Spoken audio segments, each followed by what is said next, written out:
आप सभी को जय मसीह की। हम परमेश्वर का धन्यवाद करते हैं कि परमेश्वर ने हम सबको इस समय सही सलामत और सुरक्षित रखा है और हम उसके भवन में, और प्रभु का धन्यवाद करते हैं कि हम भारत देश में पाए जाते हैं। कितने लोग इस बात के लिए प्रभु का धन्यवाद करते हैं? हाथ उठाएं। उनसे पूछो जो पाकिस्तान में रह रहे हैं, उनसे पूछो जो नॉर्थ कोरिया में रह रहे हैं, उनकी क्या परिस्थिति है। आप बाइबल को खुले तौर पे हाथ में लेके आप चलते हैं, कहीं भी आप लेके जाते हैं, प्रचार कर लेते हैं, पढ़ लेते हैं, लेकिन कई ऐसी कंट्रीज हैं जहां पर बाइबल ले जाना भी अलाउ नहीं है। बाइबल आपके घर में मिल गई तो आपके ऊपर कार्रवाई कर दी जाएगी। और आमोस भविष्यवक्ता की भविष्यवाणी जो है इन अंत के दिनों में पूरी होती जा रही है। आमोस भविष्यवक्ता ने भविष्यवाणी करी थी कि परमेश्वर के वचन का अकाल पड़ेगा, और आज जो है विश्व भर में हम देख रहे हैं ये अकाल पड़ता जा रहा है। कई कंट्रीज के अंदर जो है बाइबल को बैन कर दिया गया है, बाइबल के अंदर गड़बड़ी डाल दी गई है। अब जितनी भी नई बाइबल्स आ रही हैं आप देखेंगे उनकी प्रिंटिंग के अंदर जो है, प्रिंट जब हो रही है तो वर्ड्स चेंज करे जा रहे हैं, शब्द बदल दिए गए हैं, ताकि जो ओरिजिनल चीज है, ओरिजिनल बातों को आप समझ ना पाए।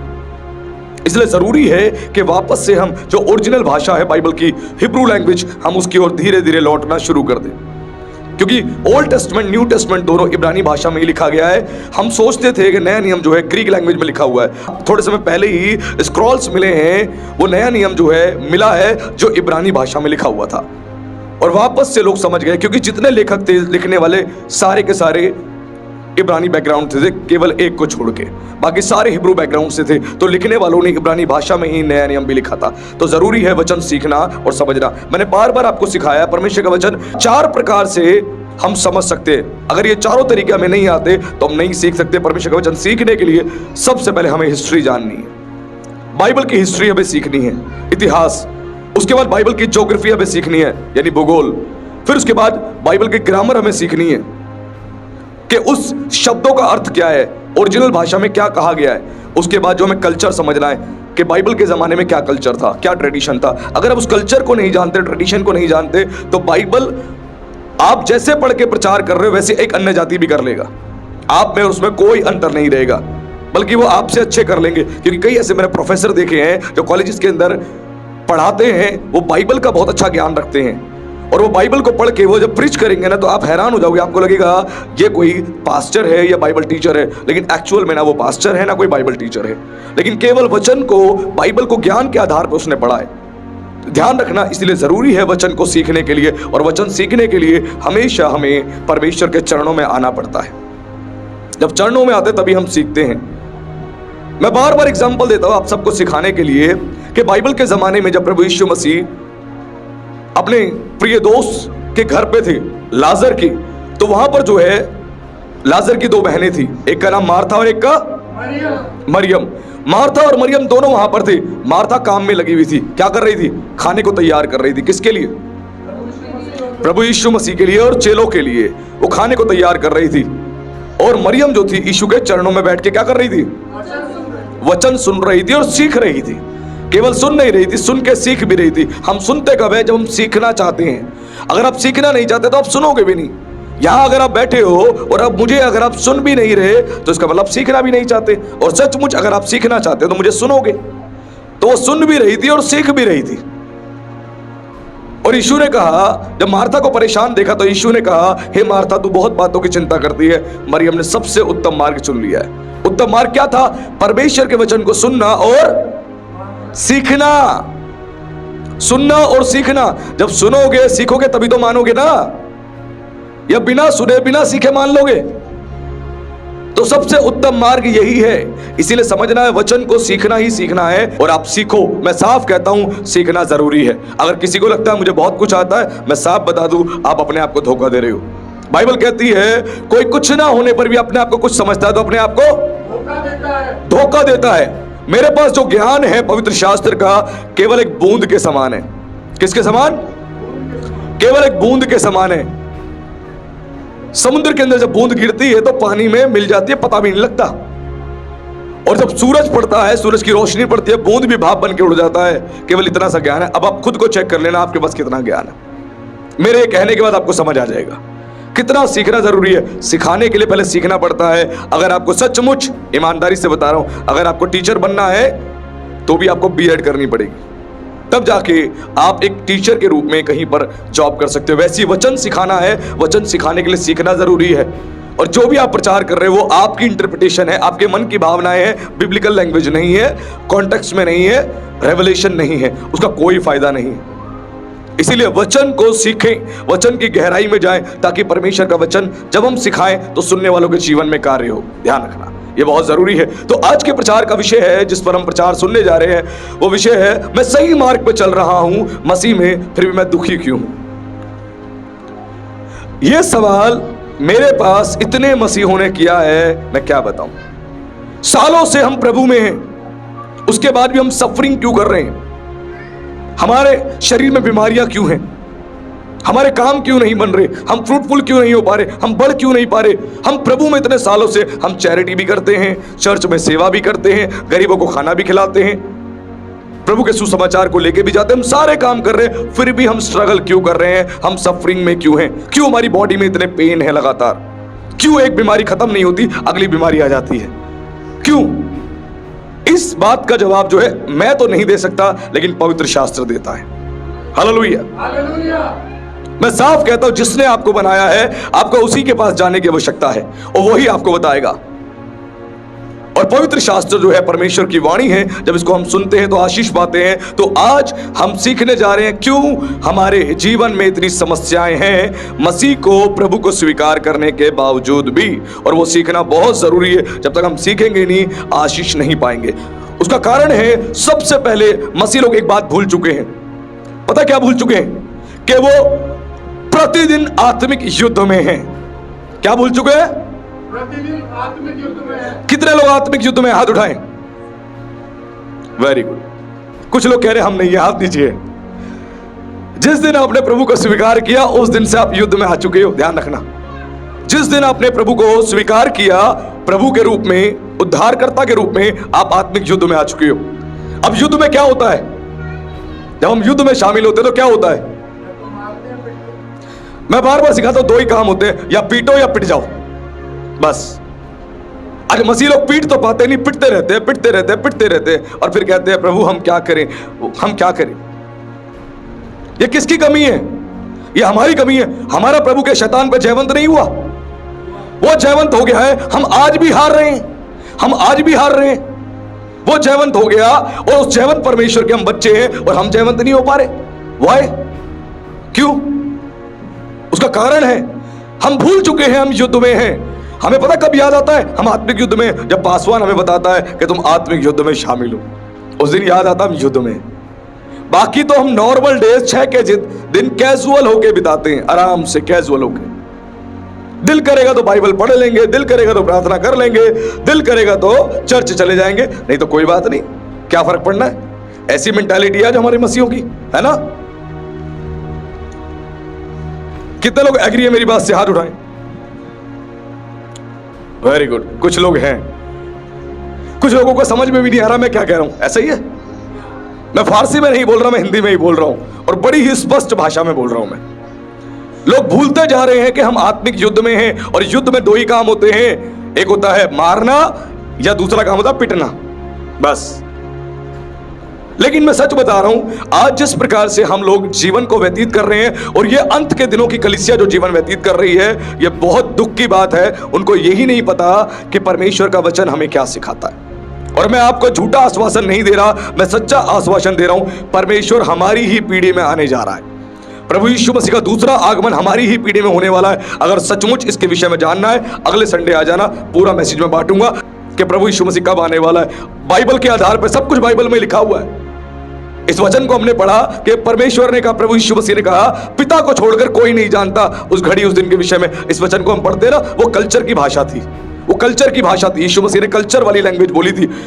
अगले संडे आप आ जाना, मैं आपको पूरी तौर से परमेश्वर के वचन के इतना नजदीक लाके खड़ा कर दूंगा। जो अपने बच्चों की आगे तैयारियां कर रहे हैं, प्रॉपर्टीज लेने की, मॉल खुलवाने की, बड़ी बड़ी तैयारियां कर रहे हैं, आपकी आंखें खुल जाएंगी, आपको समझ आ जाएगा तैयारी कहां की करनी है मुझे।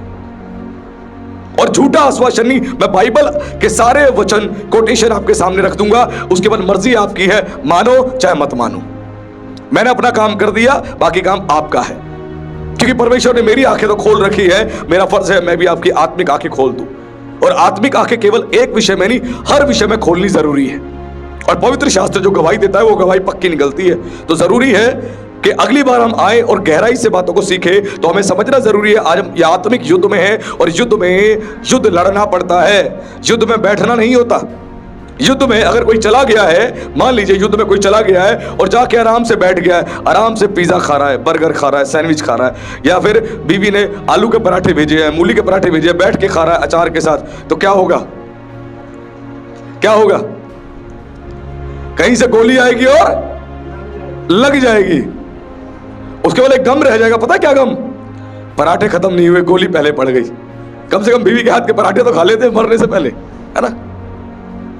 इसीलिए समझना जरूरी है कि हम कहां पे चले गए हैं। लेकिन पौलुस, सारे प्रेरित और सारे अर्ली चर्च के लोग परमेश्वर के वचन से सारे ज्ञानी थे, सबको पता था। इसलिए दूसरा कुरिन्थियों 2:11 में लिखा है, पौलुस कहता है हम शैतान के दाव को जानते हैं, उसकी युक्तियों को हम पहचानते हैं, उसका दाव हम पर नहीं चलता। आज हम जितने मसीह लोग हैं, हमारी क्या तकलीफ है? हम शैतान की चालों को ही नहीं जानते, शैतान की चालों को ही नहीं जानते, शैतान कैसे चाल चलता है। आज तक हम भोले भाले बच्चे बने हुए हैं मसीह में होके, मसीह में भोले भाले बने हुए हैं। हमें ज्ञान ही नहीं है कि शैतान की युक्तियों को हम पहचाने, उसका दाव पहचाने, किस प्रकार वो दाव को चलाता है, आज तक नहीं जानते। आज तक हमें सीखने की जरूरत है। मैं आपको सच बता रहा हूं, किसी रेसलर को आप देखेंगे जो वर्ल्ड का, अगर कोई वर्ल्ड चैंपियनशिप जीता हुआ जिसने, अगर उसके साथ किसी का कंपटीशन है तो पुराने सारे मैचेस उसके देखेगा, वो पुराने सारे मैचेस देखेगा, टीवी खोल खोल के वो देखेगा कौन सा इसका दाव जो है बहुत प्रभावशाली है, कौन सा इसका मूव बहुत बढ़िया है, जिसको ये बार बार लेता है और जो अपोजिट में होता है उसको हरा देता है। वो बार बार देखेगा। उसके बाद जब जाएगा उससे लड़ने के लिए, उसकी टेक्निक को पहले से जानता होगा। जब जानता होगा वो हारेगा नहीं बल्कि हरा देगा। वैसे आपको सीखना है तो पूरी बाइबल खंगालनी पड़ेगी, ओल्ड टेस्टमेंट पढ़ने पड़ेंगे, न्यू टेस्टमेंट पढ़ने पड़ेंगे। शैतान के सारे दाव, सारी चाल बाइबल में ही बताई गई है। हम पढ़ते ही नहीं है, इसलिए हमें पता ही नहीं शैतान कैसे कैसे काम करता है। जब समस्या आती है, हाय हाय मर गए मर गए मर गए, पास्टर जी बचा लो, अब तो मर गए।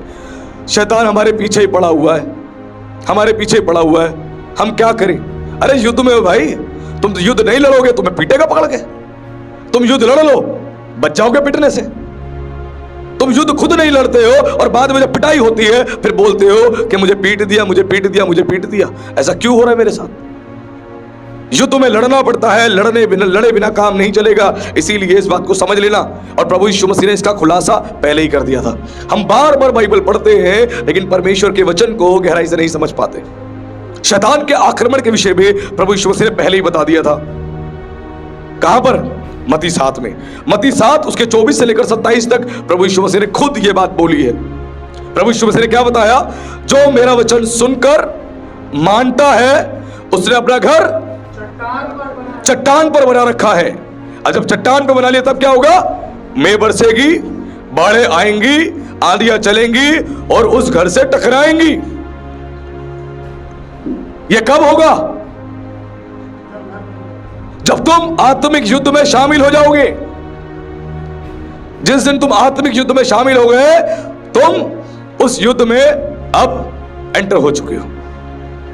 यीशु ने साफ कहा, जब कोई मेरी सुनकर उन्हें मानता है, प्रभु की आज्ञा जब माननी शुरू करोगे, आपका घर बन चुका है।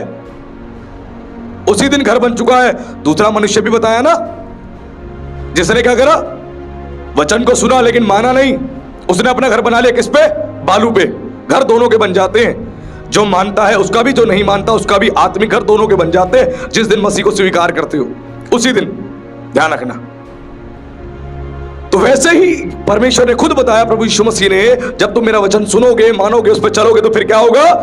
फिर एक भयंकर काम होगा। मेघ बरसेगी, फिर बाढ़ें आएंगी, फिर आंधियां चलेंगी, उस घर से टकराएंगी। क्यों? ताकि उस घर को गिराने के लिए। यह समझना हमें जरूरी है। यहां बैठे हैं हम, परमेश्वर के वचन को ध्यान से सुने। ऐसा ना हो कि हमारा आना व्यर्थ हो जाए। और मेघ जो बरसती है, किसी घर के ऊपर मेघ बरसती है, कहां से बारिश आती है? जमीन के नीचे से? कहां से? ऊपर से आती है। और सारी बरसात को कौन झेलता है घर में? छत झेलती है, छत बर्दाश्त करती है। अब वो छत पता है क्या है? आपका माइंड। घर ये रहा, ये शरीर वो घर है।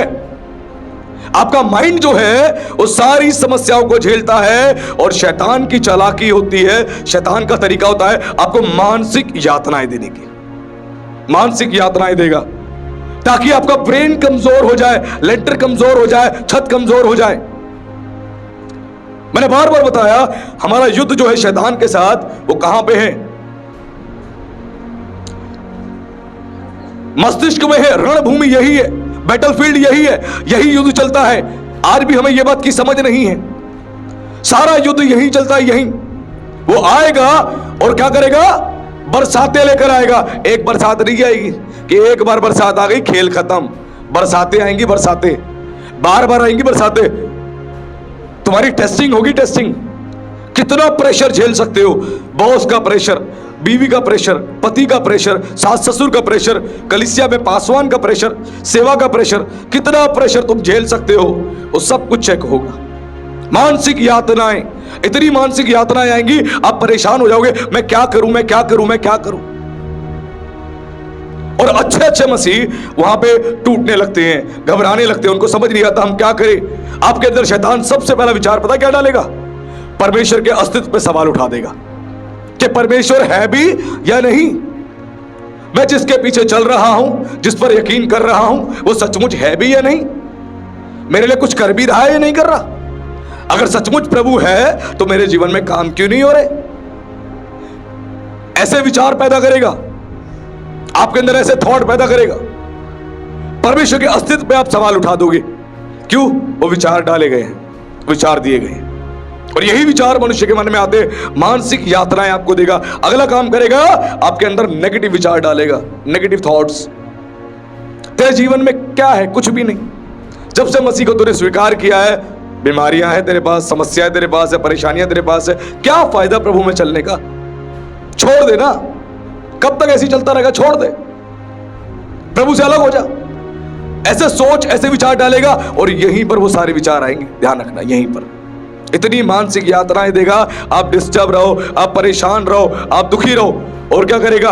आपके अतीत के पाप आपको याद करवाएगा। अतीत के जो पाप आपने कुछ साल पहले किए, जो पाप आपने जवानी अवस्था में किए, सारे पाप याद करवाएगा। और पता क्या बोलेगा शैतान? तूने जो पाप किए उसी की वजह से तू दुखी है आज भी। और आपको पता है कि आपने प्रभु यीशु मसीह के नाम पर विश्वास करके अपने पापों की क्षमा का बपतिस्मा ले लिया। आपके पाप क्षमा हो चुके हैं, लेकिन फिर भी आपके दिमाग में यही डालेगा, तू आज भी पापी है, आज भी गुनहगार है, आज भी अपराधी है। इसीलिए तेरी परिस्थिति नहीं बदल रही, इसीलिए तेरा जीवन नहीं बदल रहा, इसीलिए तेरे जीवन में आशीष नहीं है। यह उसका तरीका है, और आपको दूर करेगा सबसे। ये उसकी टेक्निक है, उसका तरीका है। आपके अंदर इस प्रकार के विचार डालेगा, और फिर क्या करेगा? अगला काम करेगा, आपके भविष्य को लेकर आपको चिंतित करेगा। आपके भविष्य को लेकर, अरे कुछ होगा भी भविष्य में या नहीं होगा? होगा, कुछ नहीं होगा। घर कब बनेगा मेरा? इतने साल से चर्च में आ रहे हैं, अभी तक मेरा घर ही नहीं बना। कब बनेगा घर? आज भी किराए पे रह रहे हैं। एक फ्लैट तक मिल जाए प्रभु, एक फ्लैट तक दे दे, एक फ्लैट भी नहीं मिल रहा। बच्चे बड़े हो रहे हैं, कुछ सेविंग ही नहीं है। क्या करे आगे? चिंतित करेगा, परेशान करेगा। बिजनेस करना चाहते हैं, पैसों का इंतजाम ही नहीं हो रहा, कोई बिजनेस करे, कैसे करे, क्या करे? इतनी प्रकार की मानसिक यातनाएं देगा, और आपको मानसिक तौर से कमजोर करेगा, आपको गिराएगा। ध्यान रखना, ऐसी बरसातें होंगी, केवल बूंद नहीं गिरेगी। एक थॉट डाला और खेल खत्म। लिखा है बरसातें होंगी, बरसातें। कब? जब वचन को सुनकर मानते हो। जब वचन को सुनकर मानते हो, तभी इन बरसातों का सामना करना पड़ता है। ध्यान रखना। और जो नहीं मानता ना, लेकिन मसीह में आ गया आत्मिक युद्ध में, झेलना तो उसको भी पड़ता है। घर तो उसने भी बना लिया, लेकिन उसने बालू पर बना लिया, आपने चट्टान पे बना लिया। अंतर इतना है। तो मानसिक यात्रा दोनों को झेलनी पड़ती है, और दोनों के ऊपर आती है। इस प्रकार शैतान पूरी तौर से गिराता है, फिर आपके अंदर भ्रम पैदा करता है, आपके अंदर संदेह पैदा करता है, और परमेश्वर की योजनाओं पे सवाल उठवाता है। क्या मेरी परमेश्वर की योजना है मेरे लिए यहां से योजना है वहां से, योजना है इस काम से, योजना है उस लड़की के साथ जिससे विवाह करने जा रहा हूं, योजना है या नहीं, आपके अंदर भ्रम पैदा करेगा, संदेह पैदा करेगा और इतनी मानसिक यातनाएं आपके पास लेके आएगा कि आपके लिए झेलना बड़ा मुश्किल हो जाएगा। एक बार बारिश नहीं होगी, बरसातें होंगी, बरसातें। आज भी हम इस बात से अनजान हैं, हमें लगता है ऐसा हमारे साथ क्यों हो रहा है, क्यों हो रहा है। अरे प्रभु ने पहले ही बता दिया भाई, प्रभु ने पहले ही बता दिया। लेकिन बाइबल हम पढ़ते हैं, लेकिन बाइबल के वचन को हम गहराई से कभी नहीं समझते। यह हमारी प्रॉब्लम है और यह समझना बहुत जरूरी है। और फिर क्या करता है अगला काम, आपके अंदर अलगाव पैदा करता है, अकेलापन पैदा करता है। एक काम कर, पास्टर से दूर हो जा, मतलब मत रख, कलीसिया से दूर हो जा, मतलब मत रख, सेवा से दूर हो जा, मतलब मत रख, बीवी से दूर हो जा, मतलब मत रख, एकांत कोने में पड़ा रह, किसी से बात मत कर, किसी से मत बोल, अपनी दुनिया अपने हिसाब से जी। कुछ नहीं रखा इन बातों में, छोड़ दे सब कुछ, छोड़ दे, छोड़ दे, अलग हो जा, अलग हो जा। ऐसे करता है, उसको पता है कैसे तुम्हें तोड़ना है। वो जानता है ये पादरी के नजदीक आएगा तो पादरी इसके अंदर विश्वास पैदा करेगा, पादरी के नजदीक आएगा वचन सिखाएगा, कलीसिया से मिलेगा, संगति में आएगा, आशीष पाएगा, मजबूत होगा। इसलिए आपके अंदर ये सब कुछ करता है। और आज भी हमारे मसीह कुछ नहीं जानते। हेलो, मैं साफ कहता हूं, कुछ नहीं जानते। सेवा करते मुझे 12 वर्ष हो चुके हैं और मैंने मसीहों की परिस्थिति देखी है, आज तक कुछ भी नहीं जानते शैतान के विषय में। वो सोचते हैं शैतान एक ऐसा प्राणी है जो काला रूप लेके आएगा, सींग लगे होंगे, दांत होंगे और हाथ में उसकी छड़ी होगी या त्रिशूल होगा, मारने के लिए आएगा। लेकिन बाइबल कहती है शैतान जो है एक स्वर्गदूत के समान आता है, स्वर्गदूत के समान। वो आके सीधा गालियां देनी शुरू नहीं करेगा, पहले आपका चहीदा बनेगा, आपके क्लोज आएगा, आपका अपना बनेगा, उसके बाद अपना रूप दिखाएगा।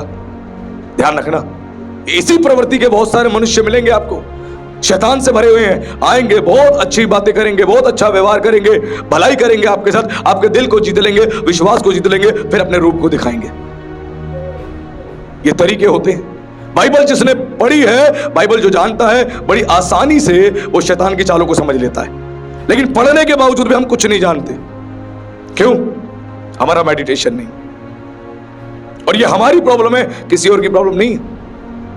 उसके बाद शैतान क्या करेगा? बड़ा अद्भुत काम करेगा। अगला काम जो अंतिम काम है वो क्या करेगा? आपको कहेगा अपनी अलग योजना तैयार कर। अलग योजना, माँ बाप को छोड़, बीवी को लेके अलग चल, एक अलग योजना। कलीसिया छोड़, वहां चल, एक अलग योजना। पास्टर छोड़, वहां चल, एक अलग योजना। अपनी ही योजना बना, अपनी ही सेवा कर और अपने ही मार्ग पे चल जो तूने तैयार किए हैं। यहां तेरा कुछ नहीं हो सकता। सालों से तू बैठा है, कितना तेरा नाम हो गया, कितनी तेरी प्रसिद्धि होगी, कितना तुझे लोगों ने जान लिया, किसी ने नहीं जाना भाई। सब कुछ छोड़ और अलग जा, अपनी योजना तैयार कर। ये सारे काम शैतान करता है, परमेश्वर का ये तरीका नहीं है। ये तरीका परमेश्वर का नहीं है। इस प्रकार आपके दिमाग के साथ खेलता है और आपने अपना दिमाग उसके हाथ में दे दिया। आपने कहा खेलो। एक बच्चा जब खिलौने से खेलता है, खिलौने को पटकता भी है, उछालता भी है, बजाता भी है, वैसे आपके ब्रेन के साथ वो कर रहा है और आपने उसके हाथ में सौंप रखा है, खेलो खेलो खेलो खेलो। ध्यान रखना। और एक घर के अंदर सबसे इंपॉर्टेंट चीज छत ही होती है। अगर छत हटा दो फिर क्या होगा? धूप भी लगेगी, गर्मी भी लगेगी, बरसात भी, धूल मट्टी सब कुछ घर के अंदर आएगी। ये ब्रेन बहुत इंपॉर्टेंट चीज है, बहुत इंपॉर्टेंट। इसीलिए बाइबल में खुद परमेश्वर का वचन कहता है कि सबसे अधिक अपने, क्योंकि जीवन का मूल स्रोत यही है। मन यानी आपका माइंड, इसको ठीक रखो। मैं साफ कहता हूं, आपके विचार जैसे हैं आप समझ लो वैसे ही हो। आपके विचार जैसे हैं आप वही हो, कुछ और नहीं हो। आपके विचार आपको बताते हैं आप कौन हो। Who are you? तुम कौन हो? जैसे तुम्हारे विचार होंगे वैसे ही तुम हो और वही तुम हो। यह हकीकत है। इसलिए विचारों पे काम करना जरूरी है। वचन में क्या लिखा है कि परमेश्वर का देखना मनुष्य सा नहीं है। मनुष्य की दृष्टि जो है किसी के रूप रंग पर होती है, कदकाठी पर, पैसे शोहरत पे होती है, लेकिन परमेश्वर किसी के मन को देखता है। मन को, मन यानी माइंड। तू क्या सोच रहा है, तेरे विचार क्या है, सब जानता हूं। तेरी सारी योजनाएं, सारी प्लानिंग जानता हूं। लूसीफर ने क्या किया था? मुंह से बोला था कुछ, मन में ही विचार किया था। वो मन का ज्ञाता है, मन में ही विचार किया था, मैं परमेश्वर से ऊंचे पर अपना सिंहासन बनाऊंगा। और मैं राज्य करूंगा, राज्य। यही विचार थे उसके। परमेश्वर ने वही विचार देखे और उठा के उसको नीचे फेंक दिया। ध्यान रखना, मन के विचार बहुत इंपॉर्टेंट हैं। आप क्या सोचते हो किसी बहन के विषय में, किसी भाई के विषय में, पासवानों के विषय में, कलीसिया के विषय में, प्रभु के वचन के विषय में क्या सोचते हो, बहुत इंपॉर्टेंट है। आपका मन ठीक है ना, तो आपके जीवन में सब ठीक है, और मन गड़बड़ तो सब कुछ गड़बड़ ही गड़बड़, गड़बड़ ही गड़बड़। ध्यान रखना, मन की गड़बड़ी ठीक करनी बहुत जरूरी है। वचन में क्या लिखा? जिसके मन शुद्ध है वो, वाह वंडरफुल। स्वर्ग जाने के लिए ब्रेन को, अपने कॉन्शियस को क्लीन करना पड़ेगा, इसे प्यूरिफाई करना पड़ेगा, तब जाके परमेश्वर को देखोगे। अगर मन ही तुम्हारे शुद्ध नहीं है तो परमेश्वर को कभी नहीं देख सकते, जितना मर्जी चर्च में आके हालेलुया प्रेज द लॉर्ड जय मसीह की पास्टर साहब, मजा आ गया, कुछ नहीं मिलेगा। मैं तो साफ कहता हूं, मैं तो अपनी तैयारी कर रहा हूं और आपको तैयार कर रहा हूं। मेरी फर्स्ट रिस्पॉन्सिबिलिटी अपने लिए, उसके बाद आपके लिए। आप सबको स्वर्ग के लिए तैयार कर दिया और मैं ही छूट गया, क्या फायदा? इतने सालों की सेवाओं का, मेहनत का, परिश्रम का, त्याग का कोई फायदा नहीं। इसलिए सीखना बहुत जरूरी है। आज बैठे खुदा के घर में सीख लेना आपका ब्रेन किस प्रकार का है। ध्यान रखना, अगर मन से गंदे हो ना तो आप समझ लो सचमुच गंदे व्यक्ति हो। और बाइबल भी इसी प्रकार कहती है, दो मनुष्य अपने मन के अंदर दो प्रकार की चीजें रखते हैं। बुरा मनुष्य अपने मन में बुरा भंडार बना के रखता है, बुरी बातें रखता है, लेकिन भला मनुष्य अपने मन के अंदर भला भंडार। आपका मन वो स्टोर रूम है जिसके अंदर आप सामान रखते हो, किसी भाई के लिए, किसी बहन के लिए, किसी माता के लिए, पिता के लिए, किसी व्यक्ति के लिए। ध्यान रखना, मैं इस वचन को लेकर बहुत गंभीर हूं, मैं कोई कॉम्प्रोमाइज नहीं करता, बिल्कुल नहीं, बहुत गंभीर हूं। इसके साथ खिलवाड़ भी पसंद नहीं करता मैं। ध्यान रखना, मैं कभी पसंद नहीं करता। कल मुझे मेरे चर्च के एक यूथ ने एक बात बताई, उसने बोला पास्टर जी, एक पासवान को हमने सुना बोलते हुए कि उन्होंने बोला, सैमसन अगर तू मेरा वीडियो देख लेता, तो मेरी वीडियो को सुन लेता, तो तू दलीला के चक्कर में नहीं पड़ता। और बहुत सारी बातें बोली, और दिल्ली के बड़े फेमस पास्टर है, और बहुत कुछ बोला सैमसन के ऊपर, सैमसन के कैरेक्टर के ऊपर बहुत कुछ बोलते चले गए। और वो वीडियो हमने भी देखा था, मेरी वाइफ ने भी देखा था, हम लोगों ने कई दिन पहले देखा था, लेकिन बहुत दुख हुआ। लेकिन जब मेरे चर्च के यूथ ने ये चीज मुझे बताई तो मुझे सचमुच बहुत दुख लगा कि कितने लोग इस बात को सुन के उस पासवान से ठोकर खा गए, कितने लोग। और जिसमें कि परमेश्वर की खुद की मर्जी थी कि वो गाजा में जाए, गाजा में जाके वो फिलिस्तियों को मारे, ये परमेश्वर की योजना का हिस्सा था, क्योंकि वही लिखा हुआ है कॉन्टेक्स्ट में कि परमेश्वर ने खुद योजना तैयार करी थी कि परमेश्वर जो है सैमसन के द्वारा फिलिस्तियों को मारेगा। लेकिन उस व्यक्ति ने, उस पासवान ने जो मुंह में आया बोलता चला गया, और हमें बहुत दुख लगा। गलत शिक्षाएं। वैसे एक पास्टर की मैंने वीडियो सुनी, वो पास्टर ने क्या बोला, बोला अगर तुम्हारे बच्चे नहीं हो रहे, जाओ होली कम्युनियन लो, शादी नहीं हो रही, होली कम्युनियन लो, बीमारी ठीक नहीं हो रही, होली कम्युनियन लो, नौकरी नहीं लग रही, होली कम्युनियन लो, परेशान हो, होली कम्युनियन लो। और उन्होंने बोला दिन में मैं 4-4 बार, 5-5 बार होली कम्युनियन के लिए भागता हूं और होली कम्युनियन लेता हूं। मैंने कहा वाह बेटा वाह, क्या बात है। पता नहीं कहां से बाइबल पढ़ी है, कौन से बाइबल स्कूल से जाके बाइबल पढ़ी है, कौन सा तेरा टीचर था, मुझे बड़ी हैरानी होती है। जो मन में आए बोले जाओ, बोले जाओ, बोले जाओ। होली कम्युनियन इतनी पवित्र चीज है, यह हमें याद दिलाती है परमेश्वर की कुर्बानी को, और इसका एक मकसद है, एक इसकी योजना है परमेश्वर की, जिसको हम लेते हैं। और जो मन में आ रहा तुम बोले जा रहे हो, बोले जा रहे हो, बोले जा रहे हो। किसने बोला दिन में 4 बार लो, 5 बार लो? किसने बोला भाई? बाइबल में दिखा दो किसने लिया हो तुम। अपनी मर्जी से अपने डॉक्ट्रिन तैयार कर रहे, क्यों? प्रचार करने के लिए। मैं बताऊं, प्रचार करने में मसाला नहीं है, उनके पास मसाला खत्म हो गया है। जब बम में मसाला नहीं होता तो फिर क्या होता है? फुस हो जाता है। उनके पास मसाला नहीं है, मसाला यानी रेवलेशन है ही नहीं। तो जो मन में आए बोले जाओ, बोले जाओ, बोले जाओ, और पूरा चर्च चिल्ला रहा है hallelujah praise the Lord, hallelujah praise the Lord. यहां में इतनी अच्छी बात है कहता तो भी ताली नहीं बजती, तो भी प्रेज द लॉर्ड नहीं निकलता, हालेलुया नहीं निकलता, है ना। लेकिन वहां पर कुछ भी बोल दे तो भी सब कुछ होता है। लेकिन हम तालियों के लिए नहीं बैठे, हम इसलिए बैठे कि वचन सुनो, सीखो और आशीष पाओ। हालेलुया। इस प्रकार मानसिक यात्राएं आती हैं, मानसिक यात्राएं आती हैं और मानसिक यात्राएं आती है और शैतान का प्रयास होता है आपके छत को, आपके लेंटर को कमजोर करे, यानी आपके ब्रेन को। आपने देखा होगा कई लोग थोड़ा सा प्रेशर नहीं झेल पाते। घर में कलेश हुआ, मैं जा रही हूं अपने मायके, कोई बात हो गई, मैं जा रहा हूं घर छोड़ के, तू रह ले बच्चों के साथ, मुझे मतलब नहीं, मैं नहीं आऊंगा, फोन मत करियो, मुझे फोन मत करियो। ऐसे ही करते हैं। मैं उस सच्चाई को आपको दिखा दूंगा जिससे आप इनकार नहीं कर सकते। मेरे संदेश बड़े प्रैक्टिकल होते हैं, ध्यान रखना, सुनने वाले जानते हैं मैं बहुत प्रैक्टिकल बात कहता हूं। खाने में नमक तेज हो गया, पत्नी पे भड़क गए, कपड़े प्रेस नहीं है, पत्नी पे भड़क गए, बटन टूटा हुआ, पत्नी पे भड़क गए। तेरे से शादी करने से अच्छा है मैं कवारा रहता, कोई फायदा नहीं है तुझसे शादी कर ली मैंने। अरे भाई, एक बटन टूट गया, तू पत्नी को ही छोड़ना चाहता है? तू क्या कह रहा है कि तेरे साथ रहने से अच्छा मैं अकेला रहता? वाह रे वाह, एक बटन के पीछे। तेरी मानसिक स्थिति कितनी कमजोर है भाई। खाने में नमक डल गया तो तू कह रहा है फेंक दो खाना, क्या फायदा, दिन भर मेहनत करके आता हूं, ऐसा खाना खाने को मिलता है। अरे डेली नमक तेज मिलता है क्या? कभी कभी होता है भाई, कभी कभी होता है ना, तो भाई माफ कर दो यार, इग्नोर कर लो यार, क्यों नहीं होता? मैं जानता हूं अब बाहर से आते गर्मी बहुत है, बहुत पोल्यूशन है, बहुत ट्रैफिक है, फंसते फंसते फंसते बेचारे घर तक आप पहुंचते हो, और घर पहुंचते हो उसके बाद अच्छा खाना ना मिले तो मूड खराब हो जाता है। लेकिन आपकी पत्नी का भी कसूर नहीं है, पूरे दिन वो भी बच्चा संभालते संभालते, घर संभालते संभालते बेचारी वो भी थक जाती है, बोर हो जाती है, परेशान हो जाती है, वो भी क्या करे, तुम भी थकते हो, पत्नी भी थकती है भाई। क्यों नहीं हम इज्जत करते, क्यों नहीं हम आदर करते? मैं क्या कहता हूं, बाइबल साफ कहती है अगर कोई व्यक्ति अपनी पत्नी को इज्जत और आदर भरी नजर से नहीं देखता या उसका सम्मान नहीं करता, उसकी प्रार्थनाएं रुक जाती हैं, रुक जाती है। करते रहो प्रार्थना, प्रभु जी आशीष दो, प्रभु जी प्रमोशन दो, अच्छी जॉब दो, अच्छी कंपनी दो, प्रभु जी ये कर दो वो कर दो। प्रभु जी कह रहे कुछ नहीं करूंगा भाई, पहले जाओ बीवी का आदर कर, जो दिखाई दे रहा उससे तो प्रेम करता नहीं, और तुम मुझसे कह रहा I love you Lord, I love you Jesus. अरे वाह, प्रभु कह रहे तेरा लव यू अपने पास रख, तू मेरी आज्ञा मान ले, नहीं चाहिए तेरा लव यू, आज्ञा मान ले।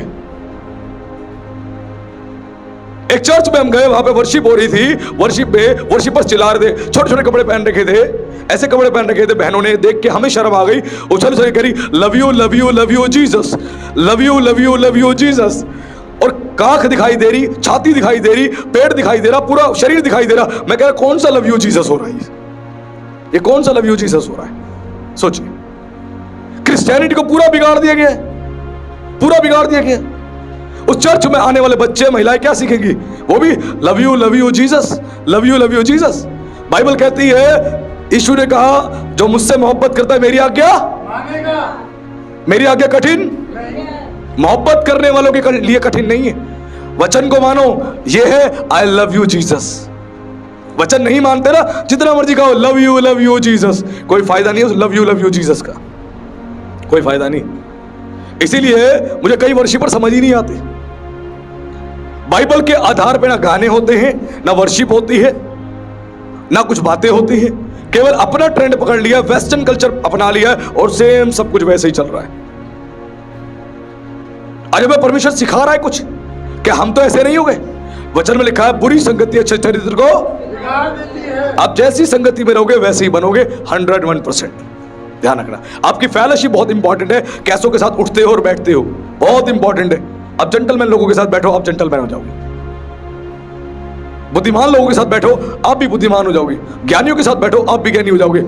नशेड़ियों के साथ बैठो, एक पैक आप भी लगा लोगे, है ना? सिगरेट आप भी पी लोगे, गुटखा आप भी खा लोगे। क्यों? एक ही बार तो करना है, कर लेते हैं। संगति का बहुत असर पड़ता है, ध्यान रखना। संगति निर्माण करती है आपके जीवन का। तो हमने जाना सबसे पहले यातनाएं, मानसिक यातनाएं जब आए घबराना नहीं है। क्यों? क्योंकि पौलुस ने एक बात बोली, उसने बोला अपने मन को परमेश्वर के वचन से अधिकाई से भर लो। जब तुम ऐसा कर लोगे, जब मानसिक यातनाएं आएगी तुम झेल पाओगे। आज जो मसीह झेल नहीं पाते उसका कारण पता है क्या? उनके अंदर वचन ही नहीं है, बाइबल की आयतें याद तक नहीं है, मेडिटेशन तक नहीं करते। प्रचारों को एक बार चर्च में सुन लिया, रिपीट सुनते ही नहीं है, अंदर वचन ही नहीं है। और उनके अंदर झांक के देखो, पूरा हॉल खाली पड़ा है, उनका पूरा गोडाउन खाली पड़ा है, अंदर वचन ही नहीं है। सिखाने के लिए बहुत वचन है कई लोगों पे, मानने के लिए कोई वचन नहीं है। कुछ ऐसे भी हैं वो सिखाने के लिए बहुत वचन बोल देंगे, मानने के लिए एक भी वचन नहीं मानेंगे। ऐसे भी हैं कलाकार लोग, हमने तो देखे हैं। बीवी को बात बात पे ये आयत वो आयत ये आयत, लेकिन खुद एक आयत नहीं मानते। बहुत कलाकार है लोग, ध्यान रखना। तो आज प्रभु कुछ सिखा रहा है कि हमें खुद को बदलने की जरूरत है। हम नहीं बदले कुछ नहीं बदलेगा, कुछ नहीं बदलेगा। मन बदल गया ना सब कुछ बदल जाएगा, मन नहीं बदला कुछ नहीं बदलेगा। ध्यान रखना, चाहे जितना मर्जी हम प्रयास कर ले, जितना मर्जी हम कोशिश कर ले, कुछ नहीं होने वाला। उस अगली बात प्रभु ने बताई, बाढ़ें आएंगी। मकान पे बाढ़ें कहां से आती हैं? बाढ़ें कहां आती हैं? समुद्र में बाढ़ें आती हैं, समुद्र में। और बाइबल बताती है समुद्र क्या है? संसार, जातियां, उसको दर्शाता है समुद्र। यानी उस संसार के लोगों के द्वारा, जातियों के द्वारा इतनी समस्याएं लेके आएगा शैतान, इतनी समस्याएं लेके आएगा। कहां पर? मकान की जड़ों में, फाउंडेशन में। आपकी फाउंडेशन क्या है? आपका फेथ, आपका विश्वास, मसीह जीवन का आधार, यह आपकी फाउंडेशन है। और इसी पे बार बार प्रहार करेगा, आपके विश्वास को कमजोर करेगा। आपका विश्वास कमजोर हो रहा है, समझ जाओ आपकी फाउंडेशन कमजोर हो रही है, मकान की इमारत कमजोर हो रही है। जब मकान की इमारत कमजोर होगी, मकान ध्वस्त हो जाएगा। आपने कितने मकान देखे होंगे अचानक से टेढ़े होते होते होते गिर गए। दिल्ली में बहुत जगह पे हुआ है, कई कंट्रीज में, वो भारत में कितनी जगह हुआ है कि मकान की फाउंडेशन कमजोर थी, धीरे धीरे गिर गए। आपका विश्वास कमजोर हो रहा है तो समझ जाओ आपकी फाउंडेशन कमजोर हो रही है। और वही में प्रहार करेगा लगातार, किनके द्वारा? संसार के लोगों के द्वारा। लगातार समस्याएं, परेशानियां, तकलीफें लेके आएगा और आप परेशान हो जाओगे, आप दुखी हो जाओगे और आपको समझ तक नहीं आएगा हम क्या करें क्या करें। और उस दौरान जो है परमेश्वर चाहता है आप समझदारी से काम करो। आपने उस टाइम एक अच्छा काम करना है। क्या करना है? आपने अपने आत्मिक जीवन पर ध्यान देना है। लेकिन जब वो लगातार समस्या लेके आता है, हम आत्मिक जीवन पर ध्यान नहीं दे पाते। अचानक से क्या करेगा? समाज का विरोध ले आएगा। समाज का विरोध, समाज के लोग आके बोलेंगे अरे ये तो ईसाई बन गए भैया, इनको चर्च से 2-2 लाख रुपया मिले, है ना, 2-2 लाख रुपया मिले हैं। कल हम एक जगह पे बैठे थे रिश्तेदारी में, तो किसी ने बोला हमारे पड़ोस की एक बहन जो है चर्च जाती थी, उसको पैसा मिला है। मैंने कहा किसने बोला? कह रहे वो बता रही थी 2 लाख रुपया उसको मिला है। मैंने कहा अच्छा जी। मैंने कहा एक काम करो, आप पता करके बताओ कहां पे 2 लाख रुपया मिला है। मैंने कहा मेरे पास 50-100 लोग हैं, सबको लेके आता हूं, 2-2 लाख रुपया सबको दिलाओ। मिल जाएगा तो अच्छी बात है ना, भला हो जाएगा सबका। बेचारे वैसे ही फाइनेंशियल ट्रबल में है, सफरिंग में, पैसा मिलेगा, अच्छा काम हो जाएगा। तो लोग ऐसा क्यों कहते हैं? मैंने कहा झूठ बोलते हैं, जब कुछ मिलता नहीं तो बदनाम करते हैं। मैंने कहा बल्कि चर्च में आके लोग ऑफरिंग देते हैं, दान दशवांश देते हैं चर्च के अंदर, ताकि चर्च की सेवाएं होती रहे, इसीलिए लोग देते हैं। वहां से मिलता नहीं है, वहां से आशीषें मिलती हैं, और जो पाते हैं उस कमाई का हिस्सा देते हैं चर्च में। ऐसा नहीं है। तो बोलने वाले बहुत मिलेंगे, मानसिक यातनाएं लेके आएगा, उसके बाद आपकी फाउंडेशन, आपके विश्वास को कमजोर करेगा, आपको परेशान करेगा, बार बार समस्याएं समस्याएं समस्याएं लेके आएगा, और आप सोचोगे मैं क्या करूं क्या करूं क्या करूं, कुछ समझ नहीं आएगा आपको। आपको कहेगा आपके चर्च में अभिषेक नहीं है, you leave this church and go another church and take blessings, जाओ आशीष रिसीव करो, इस चर्च में अभिषेक नहीं है। फिर बोलेगा पास्टर में अभिषेक नहीं, फिर बोलेगा शिक्षाएं ठीक नहीं, फिर बोलेगा कलीसिया के लोग ठीक नहीं। ठीक खुद नहीं है, खराब सबको बता दिया। मैं उस चर्च की बात नहीं कर रहा जिस चर्च में सचमुच गड़बड़ है बहुत सारे चर्चेस जहां बहुत गड़बड़ी है, हमने खुद देखे हैं, और इसकी संख्या थोड़ी नहीं, बहुत है, बहुत है, ध्यान रखना। इसीलिए आज प्रभु सिखा रहा है कि हमारी फाउंडेशन जो है उस फाउंडेशन को खराब करता है। और फाउंडेशन खराब कैसे होती है? बोलेगा प्रार्थना मत कर। समाज का जब विरोध आएगा, संसार का विरोध आएगा, चर्च में जाने से आपको रोकेगा, प्रार्थना करने से आपको रोकेगा, बाइबल पढ़ने से आपको रोकेगा, आपको बांध देगा, और आप टेंशन की वजह से नहीं कर पाओगे। टेंशन की वजह से आपकी प्रार्थना छूट जाएगी, बाइबल पढ़ना छूट जाएगा, आपका जो है फास्टिंग रखना छूट जाएगा, संगति माना छूट जाएगा, सब कुछ धीरे धीरे छूटता जाएगा, और आपकी फाउंडेशन कमजोर हो जाएगी। आप उनको देखना जो मसीह लगातार संगति में थे, वो विश्वास में बढ़ रहे थे, आत्मिक जिंदगी में बढ़ रहे थे, सेवा के लिए एक्साइटेड थे, तत्पर थे। लेकिन जैसे जैसे संगति छूटी, बाइबल पढ़ना छूटा, फास्टिंग करना छूटा, परमेश्वर के वचन पर चलना छूटा, वो धीरे धीरे संसारिक होते चले गए, उनकी फाउंडेशन धीरे धीरे कमजोर कमजोर कमजोर होती चली। अब वो इमारत ऐसी है, एक भयंकर सा बवंडर आएगा और वो उड़ के जाएगा। और वचन में साफ लिखा है परमेश्वर क्या करेगा, भूसी को जो है धान से गेहूं से अलग करेगा, एक ऐसी हवा चलाएगा, अलग करेगा। आपको पता है चर्च में परमेश्वर ने सफाई अभियान जो है शुरू कर दिया है। चर्चेस में सफाई अभियान परमेश्वर ने शुरू कर दिया है। जो ऐसे मसीह है जो भूसी के समान है, उड़ा उड़ा के परमेश्वर अलग करेगा, फेंकेगा, निकलो बाहर, निकलो, तुम किसी काम की नहीं है, खुद ही करेगा। क्यों?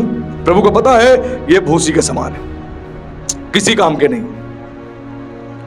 लेकिन लिखा है जो अच्छे गेहूं हैं उनको खत्तों में बटोरेगा, यानी स्वर्ग ले जाने के लिए तैयार करेगा वो। ये प्रभु का कार्य है। इसीलिए हमारी फाउंडेशन कमजोर नहीं होनी चाहिए। अगर हमारी फाउंडेशन कमजोर हो रही है तो समझ जाओ क्या हो रहा है। और ये सारे काम कौन करता है? शैतान। और कब करता है? जब तुम युद्ध में आते हो। आज हम युद्ध में, ऐसा क्यों हो रहा है पास्टर जी, हमारे साथ क्यों हो रहा है? इसीलिए हो रहा है, बाइबल तुम पढ़ के समझते नहीं हो। समझ जाओगे तो मुझसे नहीं बोलोगे ऐसा क्यों हो रहा है। तुम बोलोगे पास्टर जी इस युद्ध में प्रभु में सामर्थ्य दे, ताकत दे, उसके लिए प्रार्थना करो। आपके शब्द बदलेंगे, आपकी सोच बदलेगी, आपके विचार बदलेंगे। और अगली चीज जो है वो है आंधियां। मकान पे आंधियां कहां से आती है? आंधी चलती है, आंधी कहां टकराती है? दीवारों पे। दीवार क्या है? शरीर, आपका शरीर। इतनी सारी आंधियां लेके आएगा, एक बीमारी, दूसरी बीमारी, तीसरी बीमारी, चौथी बीमारी, पांचवी बीमारी, छठी बीमारी। आपकी बीमारी गिनते गिनते गिनते थक जाओगे।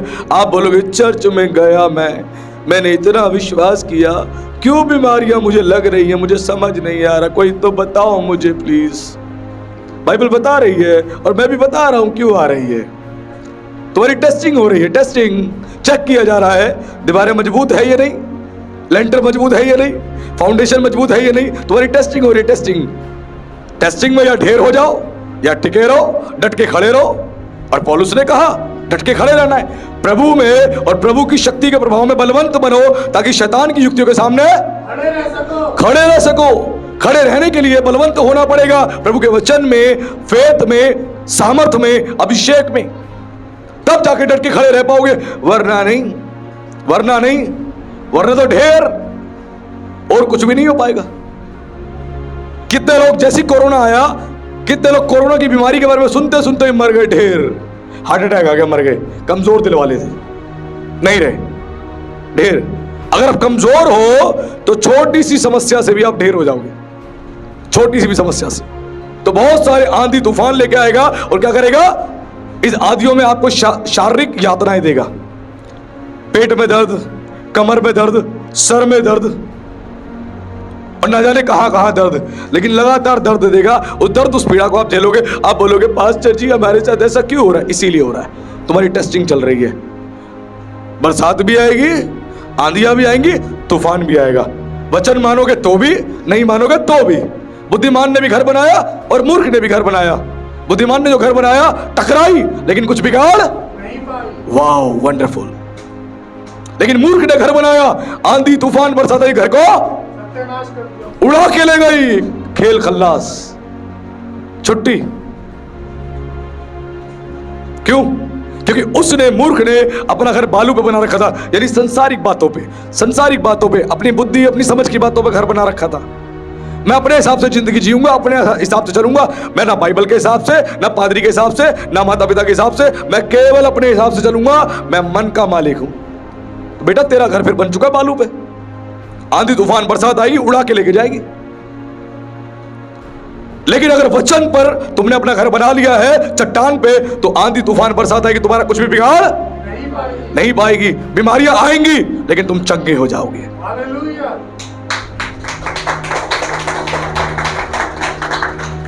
अय्यूब के जीवन में 3 प्रकार से यातनाएं आई। शारीरिक यातना आई, मानसिक यातना आई और आत्मिक यातनाएं आई।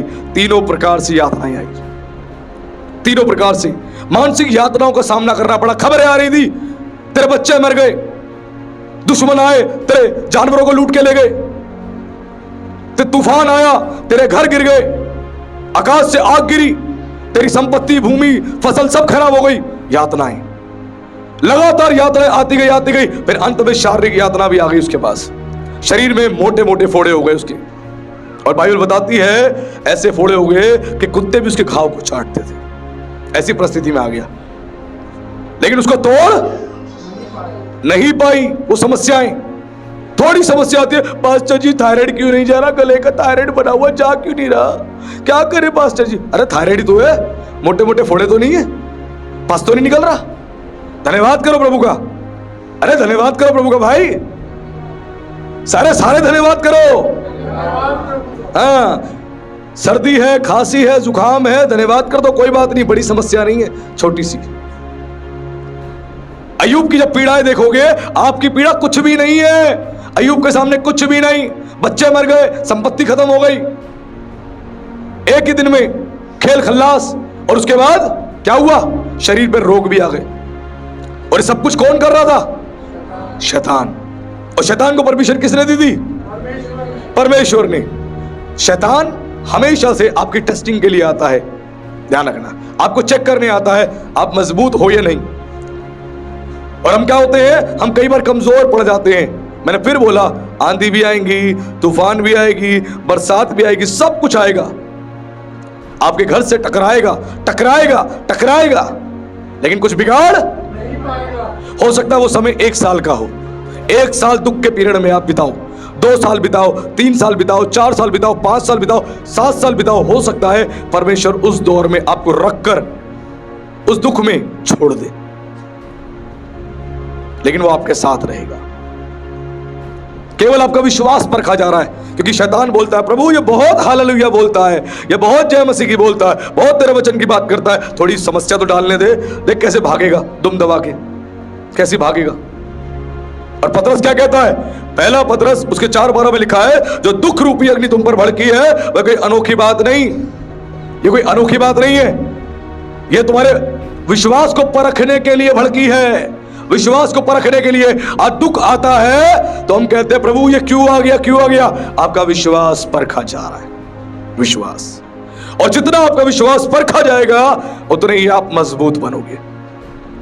सोना आग में तपाया जाता उतना शुद्ध होता है, शुद्ध।